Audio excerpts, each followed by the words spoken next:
هو يدي دشين معاني ده شرفت الله ولا عاي ولا إنكار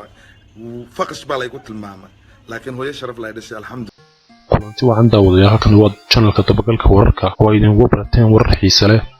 hadba haddii tahay markii kugu horeysay ee soo boqotay channelka dabagalka wararka subscribe saar kambalelkana furo si ay muuqaalada cusub ku soo gaadhaan haddaba maanta muuqaalka ay hayna waxa weeyaan Cabdirashiid Cali Yuusuf oo ah nin Soomaaliyeed oo iska dhigay haweeney ama sidaad u taqaanaan khaniis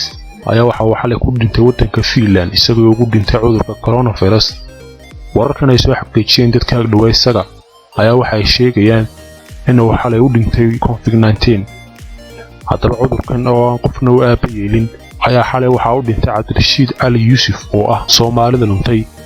haddaba ninkan oo ay qoyskiisa laga yaabo inaanay wax tacsiyo u saadirahayn ama ay ku farxayaanba maadaama uu ka lumay ama uu iska dhigay haweeney isagiyo Ilaahay karaamo saaray oo nin ka dhigay karaamada iska qaaday haddaba inagu odhan mayna in Ilaahay wa inna ilayhi raajicuun oo diinteen ma banaynayso dadka noocan ah in la yiraahdo mana odhan nagu baqtiyay balse bahda dabagalka wararku waxay jecelsatay in ay arrinkan la socodsiiso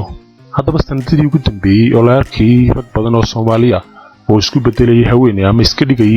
waliba ha ahaadaan dadka dalka kala joogay ayaa Cabdirashiid waxa uu kamid ahaa dadkii sanadadii ugu dambeeyay social media soo gali jiray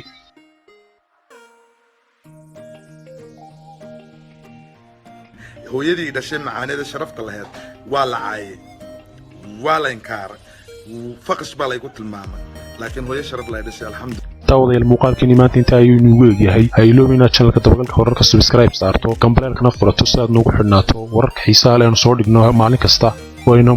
muuqaalka xiga